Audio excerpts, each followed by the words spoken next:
Healthy ஆகணும், யோகா பண்ணணும், ஜிம்முக்கு போகணும், ஹெல்த்தி ஆகணும், இந்த வருஷமாவது ஹெல்த்தி ஆயிரணும். வேகமா முடிவு பண்றீங்க, ஜிம்முக்கு பணம் எல்லாம் கட்டிடுறீங்க, 1-2 நாள் போறதுக்கும் கூட முயற்சி பண்றீங்க. இதெல்லாம் எக்ஸ்டர்னலா பிக்ஸ் பண்றது. ஆனா ஜிம்முக்கு போக விடாம தூக்கத்தையோ அல்லது சோர்வையோ பயத்தையோ எதையோ ஒண்ணு உங்க மேல போர்வ மாதிரி போத்தி உங்க வாழ்க்கையை கண்ட்ரோல் பண்றது உள்ள நடக்குது.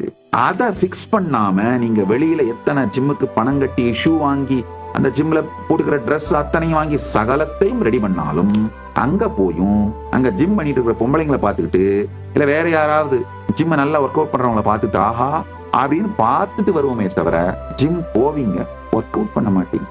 உள்ளுக்குள்ள பிக்ஸ் பண்ணணுங்கய்யா. முதல்ல அந்த உள்ளுக்குள்ள இருக்கிற அன்கான்சியஸ் டயர்ட்னஸ், அன்கான்சியஸ் ஸ்ட்ரெஸ், அன்கான்சியஸாவே ஓடிட்டு இருக்கிற அந்த லோ பயோ எனர்ஜி, அதை பிக்ஸ் பண்ணணும்.